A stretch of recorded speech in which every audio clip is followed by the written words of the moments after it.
One of the biggest things for victim survivors is a fear of not being believed, or that somehow when they tell someone it'll be minimised or dismissed, or that somehow they'll be blamed for what happened. So as a family member or as a friend of somebody who's been sexually assaulted, a simple thing like actually believing what happened to them, taking their story at face value is really, really important. It shows that you are listening, that you're connected, you're not judging them in any way, and you're there to support them. The first thing was really listening and really hearing what my friend wanted to say. So it was, I guess, that initial conversation was a big conversation. So it was very intense and emotional, and I didn't know what else to offer her, and I think just to be there and to listen to her in that first moment of finding out what had happened, was the most important thing I could do. One of the major misconceptions that people might have about sexual assault is that it's perpetrated by strangers or people not known,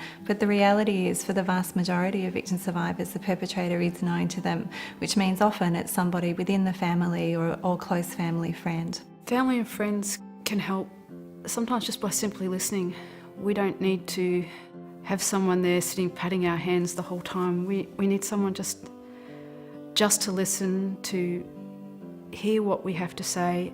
You are very, very overwhelmed by just even the fact having to disclose it, having to relive it in many respects, and getting up the courage to disclose it. In my situation, the perpetrator was known to my family and friends, and so when I needed to say something, I was worried that no one would believe me. It's really important to know that whatever your story and whatever the story of the person that you're supporting, that there is options to have advice and information for you.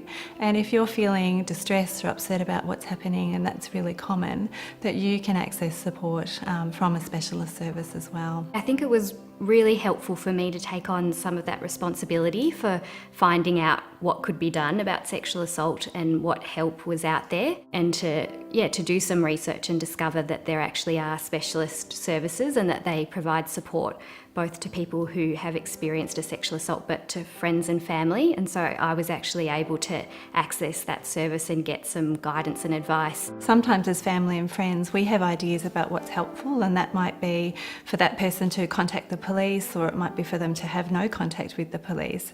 And the most important thing as a person who loves someone who's experienced sexual assault is that you maybe support that person to explore what options are available to them, and that they can make the decision when they're ready and their time about what they would like to do. There are a lot of support services in every state and territory in Australia that you can find online. You could also contact your local health service or speak with your GP and ask for a referral to the nearest service. It was really important that I kind of didn't rush in with lots of information and solutions, but I could really sense that what my friend needed most was for me to listen and to be her friend, and to be the same friend that I'd always been, and to not see her differently. They didn't doubt what was going on. It was helpful that when I did say something, it was more that they could, what could they do?